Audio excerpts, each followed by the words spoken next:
Assalamualaikum warahmatullahi wabarakatuh. Teman-teman, kembali lagi di channel YouTube saya, Khairun Imam.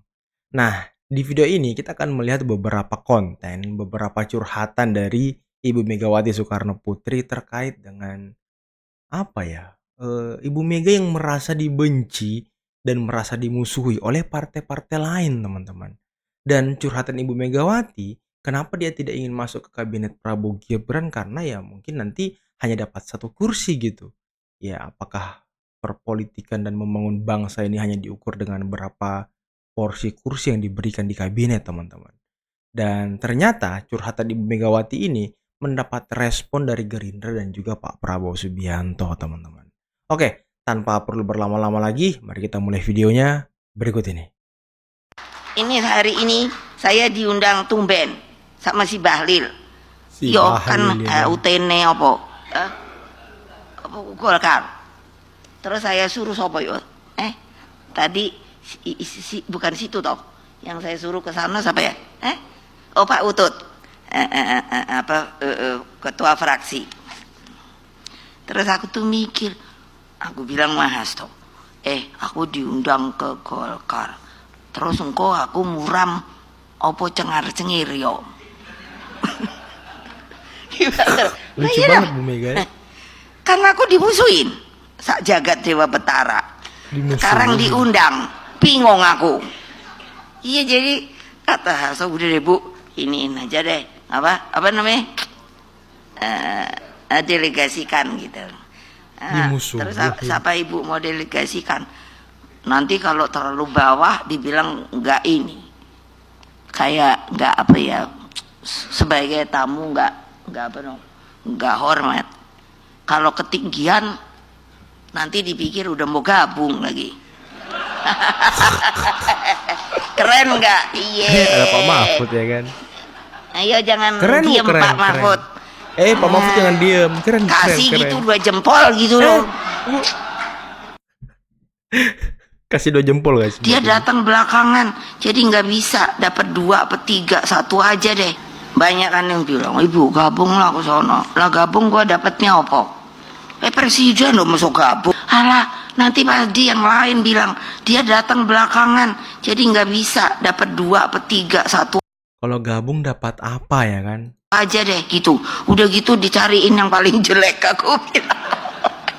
Ini buka rahasia sedikit. Ini jawaban Golkar setelah disindir Megawati karena dianggap musuhi PDIP. Guys, jadi Megawati itu kan diundang ke acara HUT Golkar ke-60. Tapi ya, masa Megawati malah merasa dijahati sama Golkar selama ini? Soalnya Megawati tuh bilang, kayak Golkar dan partai lain tuh musuhin PDIP. Otomatis, kaget banget tuh Megawati karena dapat undangan HUT Golkar. Tapi ya guys, Wakil Ketua Umum Golkar, TB Aceh Hasan langsung ambil bicara tuh. Dia jelasin, Golkar tuh gak musuhin partai manapun, termasuk PDIP. Ya soalnya dukungan PDIP dan Golkar berkoalisi. Masa dimusuhin? Bagi Aceh, semua partai itu bekerja sama bangun negara guys. Menurut kalian, emang bener ya guys, hubungan Golkar dan PDIP itu nggak bagus? Apa cuma perasaan Megawati aja tuh?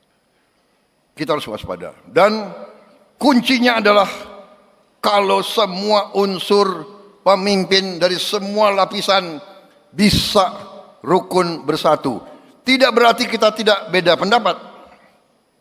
Tapi di ujungnya kita tidak boleh bermusuhan. Betul. Saudara-saudara, saya tidak pernah mau terpancing untuk membenci. Di bidang politik kita tidak boleh sampai membenci lawan, mencaci maki, menghardik. Kembali kepada kepribadian kita, kembali kepribadian asli bangsa Indonesia. Dari seluruh suku,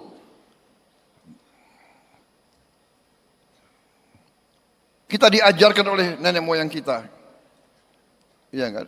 Bermusyawarahlah, berundinglah. Mikul dhuwur mendem joro.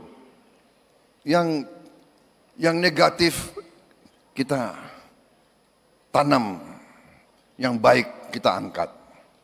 Itu rumus saya kira. Tidak mungkin hubungan antara manusia, hubungan antara kelompok tidak mungkin tidak ada selisih, tidak mungkin tidak ada Perbedaan salah pendapat. ucap, tidak mungkin ada salah tindak, tidak mungkin ada salah sangka, tidak mungkin.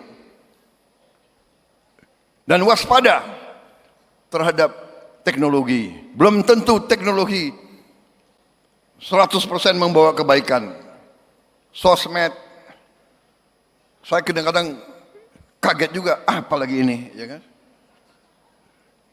Prabowo menghardik siapa? Menghardik Ya ya kan? kan. Prabowo memaki-maki, nggak ada. Saya lihat, waduh, di mana? Saya cek, rupanya hoax. Terlalu gampang bikin hoax, terlalu gampang bikin fake news.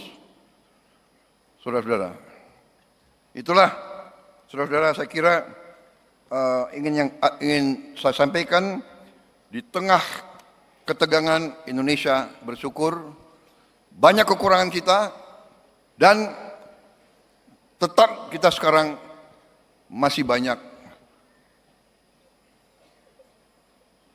PR, masih banyak rintangan harus kita atasi.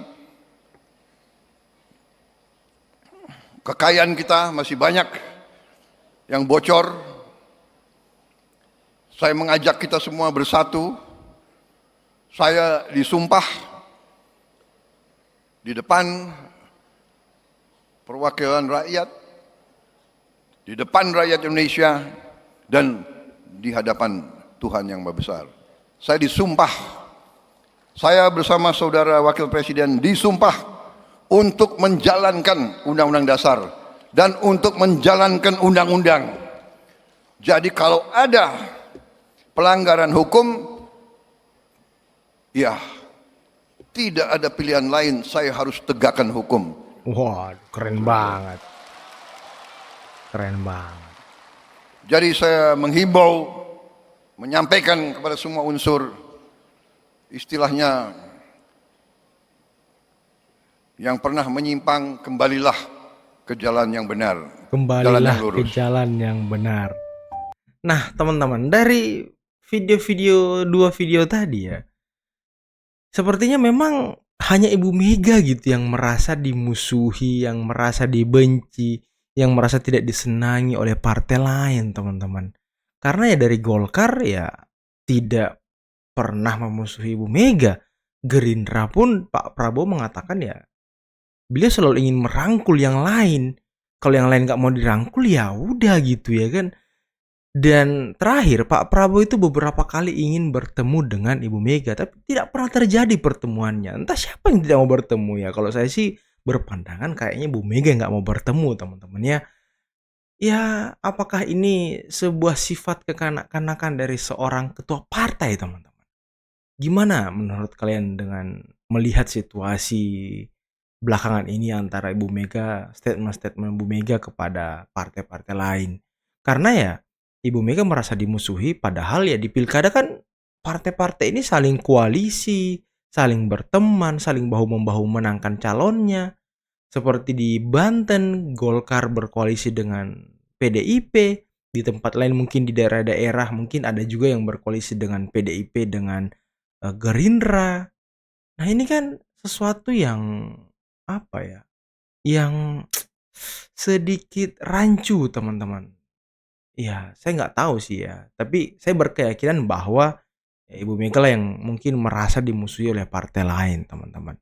Dan kita akan melihat nih, ada video dari Wakil Menteri Agama, Pak Syafi'i, membongkar sifat asli Presiden Prabowo yang tidak banyak orang tahu. Wah, ini menarik nih. Yang ingin dia tunjukkan itu, jangan cari celah untuk membuat kita retak.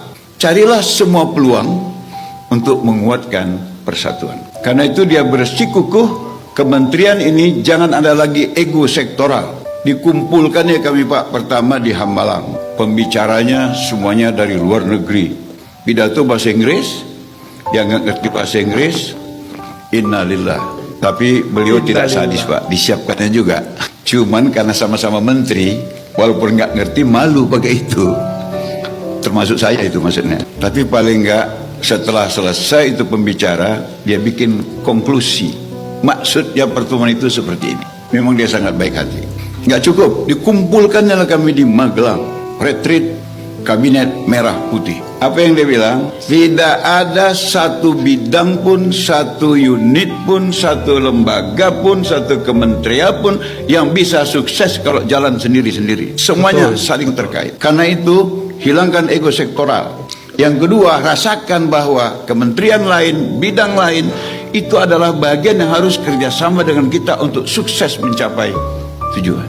Baru kali ini, Pak, kata menteri-menteri yang sudah lama itu, kita datang ke menteri manapun, itu macam satu kementerian itu disambutnya. Gitu. Dikritik orang lagi, Pak. Iya, tapi itu kan menghambur-hamburkan uang negara. 135 miliar. Beliau bilang, enggak.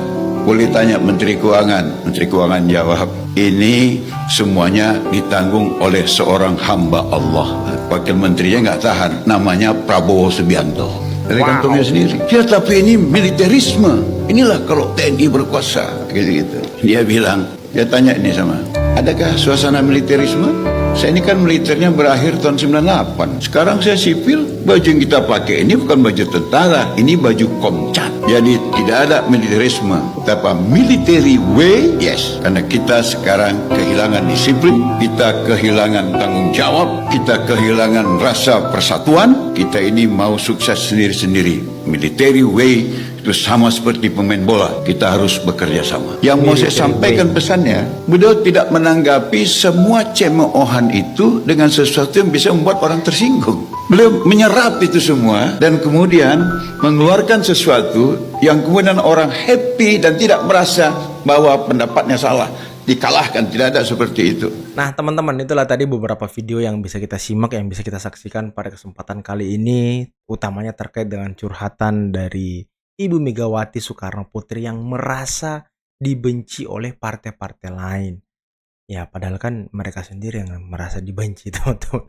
Gak ada yang membenci mereka sebenarnya. Bahkan Pak Prabowo dalam setiap pidatonya, dalam setiap langkah-langkah politiknya selama beliau menjadi presiden, ya, beliau ingin merangkul semuanya. Ingin menyatukan semua kekuatan untuk membangun bersama-sama, bahu-membahu, menuju Indonesia Emas 2045. Karena tanpa persatuan dan kesatuan, ya sepertinya agak sulit untuk mencapai tujuan nasional kita yang paling utama gitu, yakni Indonesia Emas. Karena kalau kita sibuk, kalau semua partai politik berpikiran yang sama dengan Ibu Megawati bahwa dia dimusuhi di sini, ya tidak akan ada koalisi gitu, tidak akan ada persatuan elit-elit partai politik untuk membangun bangsa. Kita hanya sibuk saling curiga, saling tidak enak, saling mungkin bermusuhan, bahkan mungkin ya bukan bermusuhan dalam artian sesungguhnya, mungkin mereka hanya merasa bermusuhan gitu, padahal tidak ada apa-apa satu sama lain. Seperti yang dilakukan oleh Ibu Mega ini, teman-teman. Ya, saya curiga beliaulah yang selalu merasa dimusuhi, selalu merasa ditinggalkan, selalu merasa dikucilkan. Ya bisa kita lihat, teman-teman, Ibu Puan Maharani itu selalu hadir di setiap acara-acara kenegaraan. Setiap Pak Prabowo ada, Mas Gibran ada, ya Ibu Puan juga ada di sana, teman-teman. Ini kan bukti bahwa politik itu tidak ada yang dibilang dan disebutkan sakit hati lah, dibenci lah, itulah. Semuanya dinamis, teman-teman. Semua itu bisa terjadi kapanpun dan dimanapun gitu.